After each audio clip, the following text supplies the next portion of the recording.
Saya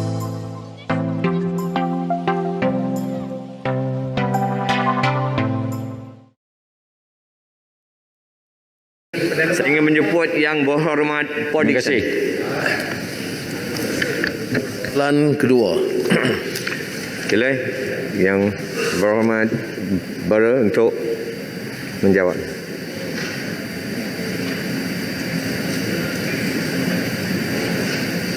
Tiga minit. Terima kasih Yang Berhormat Ketua Pembangkang. Untuk makluman Yang Berhormat, Jabatan Perangkaan Malaysia telah menerbitkan laporan anggaran pendapatan isi rumah dan insiden kemiskinan pada Ogos 2021. Berdasarkan laporan tersebut, pendapatan purata kasar bulanan isi rumah telah menurun sebanyak 10.3% seperti yang disebutkan tadi, daripada RM7,901 pada tahun 2019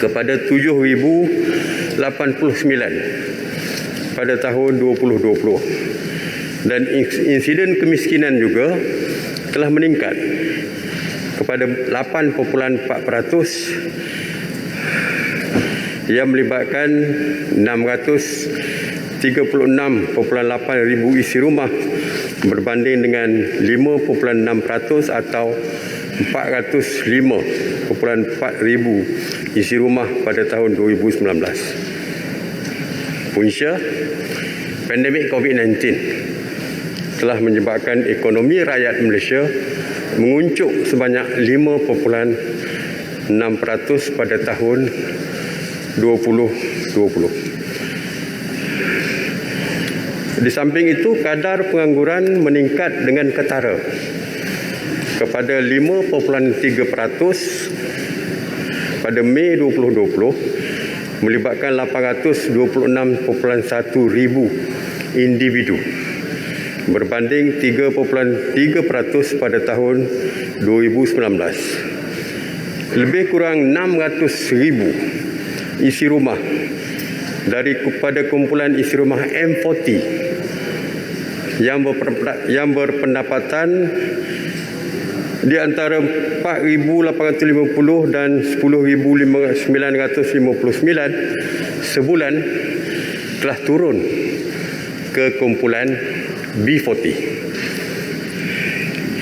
Bagi mengurangkan tekanan beban individu dan isi rumah yang terkesat, kerajaan telah menyediakan pelbagai bentuk bantuan di bawah 8 pakej rancangan ekonomi, antaranya seperti berikut: bantuan prihatin nasional, bantuan prihatin rakyat, bantuan khas COVID-19 BKC Fasa 1 pada keseluruhannya berjumlah RM24.9 bilion dan telah membantu 10.9 juta individu isi rumah.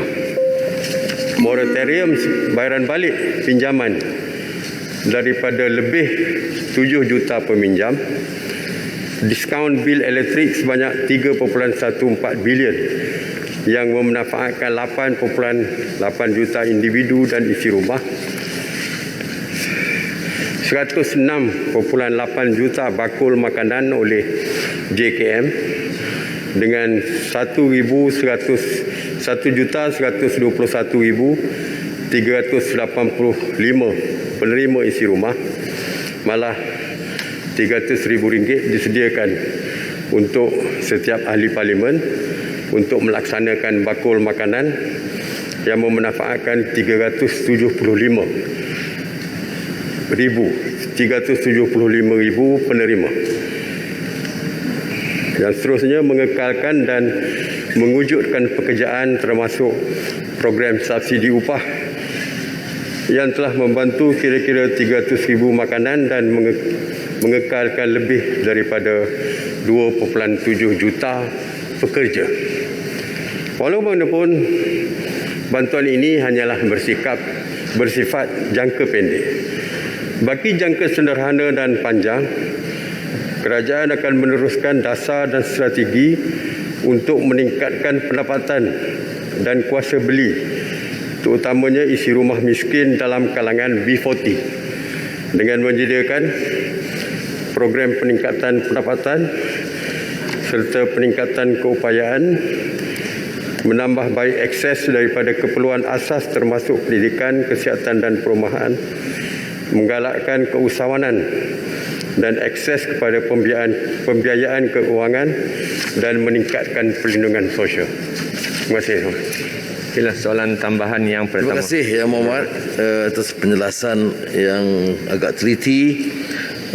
Yang Mohd menjelaskan bahawa dengan bantuan prihatin nasional fasa 1, 2 dan lain-lain berjumlah 24.9 bilion.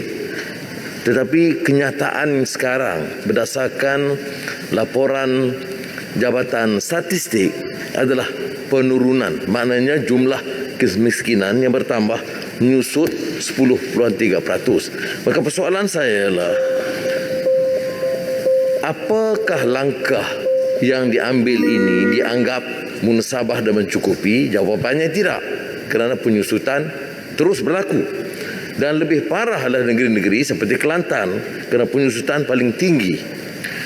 Cuma Yang Mohd juga harus akui bahawa tidak semua kalangan rakyat menghadapi masalah, kerana di kalangan T20 menurut laporan Jabatan Statistik ada peningkatan. Dalam keadaan kemiskinan yang ketara, jumlah yang lebih parah, jumlah penganggur dan juga yang miskin, dan M40 yang turun jadi B40, tetapi golongan yang maha kaya telah mencatat pendapatan yang terus meningkat.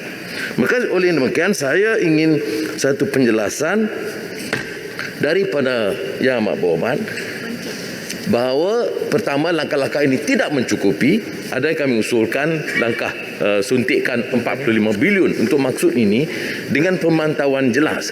Yang Amat Berhormat juga menyebut tentang moratorium. Kalau tidak kita jelaskan, wang yang diberi itu akan digunakan untuk bayar hutang bank.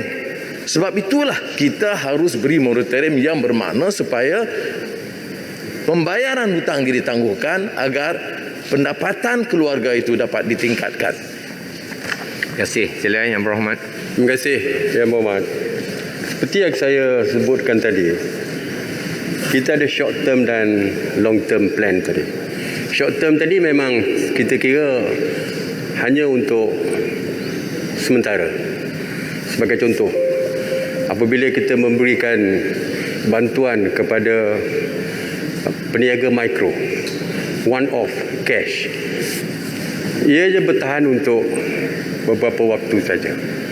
Dan saya plan kita adalah supaya untuk jangka pendek, sederhana dan jangka panjang, untuk kita memberikan latihan keusahawanan, untuk latihan reskilling dengan upskilling, supaya mereka diberi ruang selepas itu untuk menambahkan pendapatan ataupun mencari punca pendapatan yang baru. Begitu juga dengan kalau nak memulakan perniagaan, mereka mesti mempunyai sedikit modal. To start up business mesti diberikan kepada mereka. Jadi sebab itulah kita menyediakan, BSN menyediakan modal to start up dia punya bisnes, MARA pun menyediakan, dan yang lebih penting adalah untuk long term, iaitu membuka semula ekonomi. Jadi inilah yang kita jangka, apabila kita buka ekonomi, maka peluang mereka untuk mendapat pekerjaan, untuk memulakan perniagaan, boleh membantu mereka untuk meneruskan hidup, dan kita percaya akhirnya jurang kemiskinan ataupun peratusan kemiskinan itu dapat kita kurangkan. Terima kasih. Soalan tambahan Terima kasih, Mas. yang kedua, saya jemput Yang Berhormat Pontian. Terima kasih timbalan Yang Dipertua.